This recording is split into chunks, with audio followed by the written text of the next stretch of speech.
Iran और Israel की जिस तरीके के तेवर हैं, पूरी दुनिया पर किस तरीके का इंपैक्ट या असर आप होते हुए संभावित इसका देख रहे हैं? क्योंकि एक ने हमला किया, दूसरा उसका जवाब देने के लिए तैयार खड़ा है।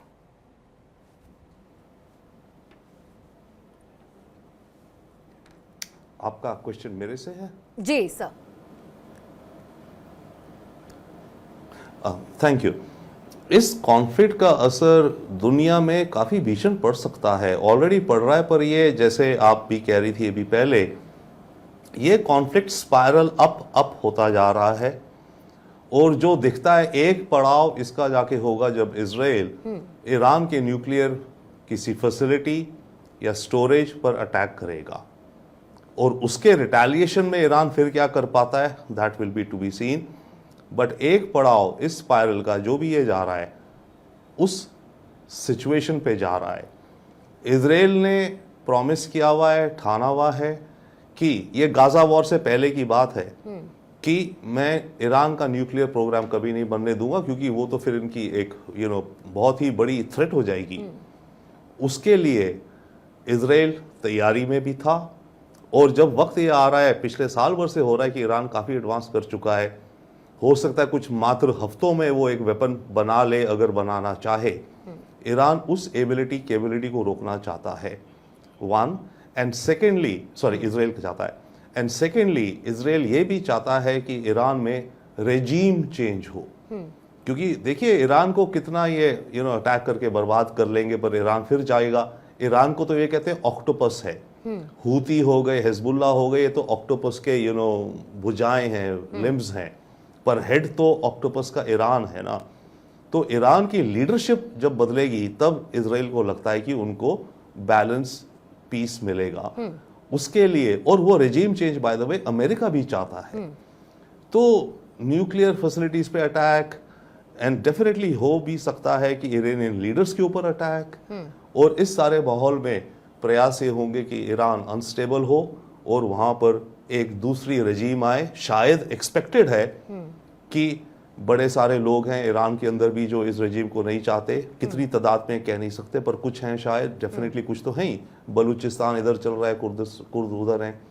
तो ये सारा अभी एक पड़ाव बाय माइलस्टोन बाय माइलस्टोन जाएगा। तो अभी कुछ और माइलस्टोन है, बट आई थिंक एक माइलस्टोन डेफिनेटली होगा, Israel's attack on Iran's nuclear weapon storage facility etcetera. Jitendra Kumar Ojha ji भी इस वक्त हमारे साथ जुड़ चुके हैं, पूर्व राजनयिक हैं। ओझा जी, आपका भी बहुत बहुत स्वागत करती हूं। इजराइल के सामने इस वक्त 7 तरफा टेंशन है, लेबनान से इराक, यमन, ईरान, और जिस तरीके के हमले हुए वो बीते दिन में देखे, और नेतन्याहू बहुत क्लियर माइंड के साथ सर चल रहे हैं। और जिस तरीके से हसन नसरल्ला की मौत और उससे पहले हिजबुल्लाह को, फिर लेबनान में हमने पेजर अटैक देखा, ये तमाम जो पिछले 10-15 दिन की घटनाएं हैं, जिसके बाद इजराइल बहुत क्लैरिटी के साथ आगे बढ़ रहा है। लेकिन एक 7 तरफा टेंशन, या मैं प्यादे कह दूं, जो इर्द गिर्द जिनसे इजराइल इस वक्त घिरा हुआ है, आपको लगता है कि इजराइल की पोजीशन को ये कमजोर करते हैं, या ओवरऑल इसके इंपैक्ट को, युद्ध के इस इंपैक्ट को और ज्यादा ये एक्सपैंड करते हैं? देखिए, जब हम जियोपॉलिटिक्स और सिक्योरिटी की बात करते हैं तो इसमें कुछ एक देश हैं, खास करके उसमें इजराइल शामिल है, जिसका मानना है कि अपने बाहर की जो इकोसिस्टम है उसको रीस्ट्रक्चर करने की भी जरूरत है, उसको शेप करने की भी जरूरत है। ये सफिशिएंट नहीं है कि हम रिस्पॉन्ड करें। इजराइल कई तरीके से कोशिश करता रहा है। एक तरीका जैसे अब्राहमिक अकॉर्ड का था कि जिसके जरिए जो कुछ भी लिबरल लोग हैं अमेरिका के थ्रू, किसी के थ्रू, उनको अपनी तरफ लाने की कोशिश कर रहा था। तो ये कई दफे होता है कि जो चीजें दिखाई पड़ती हैं वास्तविकता में उससे कहीं अधिक होता है। हम लोग कहते हैं रीडिंग बिटवीन द लाइन्स, और कभी कभी कहते हैं reading behind the lines. Sachdeva ji की बात में सुन रहा था, अधिकतर मैं इनसे इत्तेफाक नहीं रखता, लेकिन अभी जो बात कर रहे थे मैं उससे बड़ा इंप्रेस हुआ कि उन्हें डायरेक्ट एक्सपोजर नहीं होती हुई भी उनका असेसमेंट काफी हद तक सही है। तो जो 7 तरफा युद्ध की बात कर रहे हैं, इजराइल को ने अभी इसको मौका समझा है, और मौका समझने के बाद जो है वो कोशिश कर रहा है कि किस तरीके से पूरा इकोसिस्टम हम ट्रांसफॉर्म कर दें। और उसमें जैसे बात की गई कि किस तरीके से ईरान में रेजीम चेंज की, जिसमें अमेरिका का भी बहुत बड़ा हाथ है। वो भी चाहते हैं कि देखिए 20, 25, 27, 30 साल के बाद जो है ये असेस किया जाता है कि हर एक जगह ऐसे ऑटोक्रेटिक रेजीम्स, उनको सस्टेन करना काफी मुश्किल हो जाता है। तो ये मौका है। जो गेम में एक और जो बात है वो होती है चाइना की। चाइना कई तरीके से आप देख रहे हैं कि वहां की फॉल्ट लाइंस को एक्सप्लॉइट कर रहा है। ईरान और टर्की के जरिए उसने अपने शामिल कर लिया। पिछले साल जब ये 7 अक्टूबर के ठीक दिन मैंने कहा कि ये असंभव है कि जो कुछ भी हमास ने किया 7 अक्टूबर को, उसमें कहीं ना कहीं चीन की जानकारी शामिल नहीं हो। चीन के का इन्वॉल्वमेंट हो या नहीं हो हम नहीं कह सकते हैं, लेकिन चीन की कंकरेंस और नॉलेज के बगैर वो हो ही नहीं सकता है। मैं यही कह रहा हूं कि जो कुछ भी वेस्ट एशिया में हो रहा है उसमें अमेरिका और चीन दोनों बैकग्राउंड में है, लेकिन उसके बावजूद जो है ये गेम काफी लंबा, काफी कॉम्प्लिकेटेड है। लेकिन कभी कभी जब कॉन्फ्लिक्ट शुरू हो जाता है तो उसके हर एक पहलू को कंट्रोल कर पाना शायद संभव किसी के नहीं हो पाता है। ये आशंका बनी रहती है कि ये कभी भी सारा कॉन्फ्लिक्ट सभी के कंट्रोल से बाहर हो जाएगा और किसी और स्तर पे चला जाएगा। वो शंकाएं बनी हुई है, लेकिन फिलहाल ईरान का लक्ष्य, इजराइल का लक्ष्य यही है कि पूरे बाहर के इकोसिस्टम को किस तरीके से रीशेप कर दिया जाए, रिस्ट्रक्चर कर दिया जाए कि ज्यादा दिनों तक उसकी सुरक्षा बनी रहे और इजराइल को अमेरिका आने वाले कई एक दशकों में कभी रिनाउंस नहीं कर सकता, छोड़ नहीं सकता। पूर्णिमा जी, लेकिन इसी बीच में प्रफुल्ल बख्शी साहब, साउथ एशिया पर इसका इम्पैक्ट, क्योंकि सबसे बड़ी बात यह है कि अलग अलग मुहाने हैं युद्ध के जो इस वक्त चल रहे हैं और ऐसी बहुत सारी वॉर सिचुएशंस हैं जिसको लेकर हम बात कर रहे हैं कि जियोपॉलिटिकल ऑर्डर बदलता जा रहा है। अब एक और तरफा हम क्या जंग की सुगबुगाहट देख रहे हैं, क्योंकि इस तरफ रशिया, चीन आ जाता है ईरान के साथ, फिर इधर इजराइल के साथ अमेरिका, ब्रिटेन जो कि खुला समर्थन लगातार दे रहे हैं और बाकी देश भी हैं, यूरोपियन कंट्रीज भी हैं। आपको लगता है कि एक और युद्ध का दरवाजा खुलता हुआ नजर आ रहा है जिसमें कोई भी रुकना नहीं चाहता है, फिर चाहे इधर ईरान हो या इजराइल, और ईरान का साथ देती हुई बाकी की कंट्रीज? देखिए, आपने दो चीजें पूछी हैं। जब आपने साउथ ईस्ट एशिया की बात की और उसके बाद आपने ये वाली बात की और current conversation on regime change हो रही है। दैट्स वेरी स्ट्रेंज कि इजराइल के जो सबसे पहले बात जो है कि साउथ ईस्ट एशिया में इसका असर ऐसे पड़ता है क्योंकि चाइना जो वेट कर रहा है, ईरान को पूरा सप्लाई कर रहा है और ऑन द साइड लाइन है। दो मेन प्लेयर्स हैं जो गेम के पीछे हैं।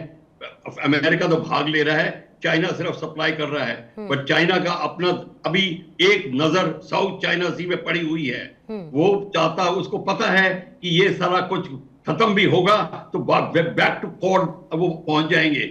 इसीलिए वो जल्दी से जल्दी जितना फायदा उठा सकता है वो साइड इशू बनाकर अपना साउथ चाइना सी में उठाएगा, जब everybody will be entangled in war out here. ये एक तो आप एंगल देख लीजिए। और दूसरी बात ये है कि जब साउथ चाइना सी में जाके अमेरिका के इंटरेस्ट को ठेस पहुंचेगी, कॉर्ड के इंटरेस्ट को ठेस पहुंचने लगेगी, विच ऑलरेडी इज हैपनिंग, फिर उनका अमेरिका का ध्यान उस साइड में बटेगा। ये और तभी नेटो डिवाइडेड है अमेरिका के डिसीजन में कि क्या तुम you pay attention into South China Sea or pay attention towards the Middle East, जो हमास और इजराइल के बीच में बात हो रही है। इस सब को लेके भी एक बहुत इम्बैलेंस बन रहा है और रिजीम चेंज की बात आ रही है। There are lot of countries within Islamic circle who do not want the leadership to go to Iran, they want the leadership to go to Turkey और समवेयर एल्स। तो Turkey का आप भी देखिए कोई स्टेटमेंट नहीं आ रहा, वो बिल्कुल चुपचाप बैठा है क्योंकि वो लूज नहीं करना चाहता अपना नेटो और ईयू की पोजीशन। और इस तरीके से वो देखेगा total supply Turkey is already ready to do financial supply, everything to Hamas and all the three non-state actors जो कि involved है, Houthis, Hezbollah, Hamas, ये सारे के सारे इनके पीछे टर्की हाथ दे सकता है, देगा। उसको पता है ईरान इस समय चैंपियनशिप लेने की कोशिश कर रहा है, वो ईरान को डाउन करेगा। तो ये जो तीन संघर्ष चलेंगे, इस सब के अंदर आपको बता रहा हूं मैडम, सबकी आंखें आ रही हैं इंडिया के ऊपर। अभी भी सोच रहे हैं कि इस सारी गेम में इंडिया का हाथ क्या होगा। अभी तक किसी ने ह्यूमैनिटेरियन एंगल की बात नहीं शुरू करी, क्योंकि अभी जम के लोग मरे नहीं हैं, जम के घात नहीं पहुंचा ह्यूमैनिटी को। वो 2-3 दिन के बाद में आप देखेंगे ऑटोमेटिकली ये कन्वर्सेशन शुरू हो जाएगी कि ह्यूमैनिटी क्यों पुअर हो गई, यूनाइटेड नेशंस को एम्बैरेस फील कर रहा है, वो क्यों नहीं आगे बढ़ रहा, क्योंकि फैक्शंस हैं।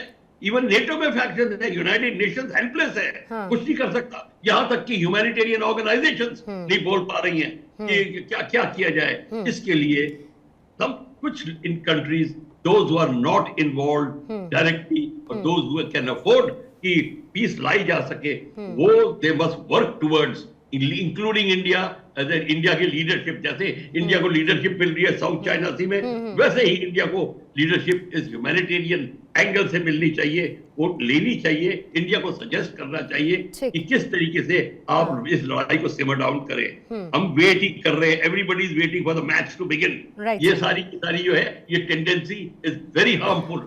हम सब में ये टेंडेंसी है कि अब देखते हैं आगे क्या होता है, आगे आपको पता है क्या होगा, और हजारों सिविलियन मरेंगे, यही होगा, ट्रेड रुक जाएगी, इकोनॉमी डाउन हो जाएगी, यही होगा। इसमें कोई नई चीज नहीं है, हमको उसको रोकना पड़ेगा। डेफिनेटली सर, क्रूड ऑयल पहले ही महंगा हो रहा है, न सिर्फ क्रूड ऑयल, पूरे ओवरऑल शेयर मार्केट पर इम्पैक्ट दुनिया भर के पड़ रहा है, न सिर्फ वो बल्कि व्यापार से लेकर हर एक चीज बाधित हो रही है, रिश्ते बनते बिगड़ते।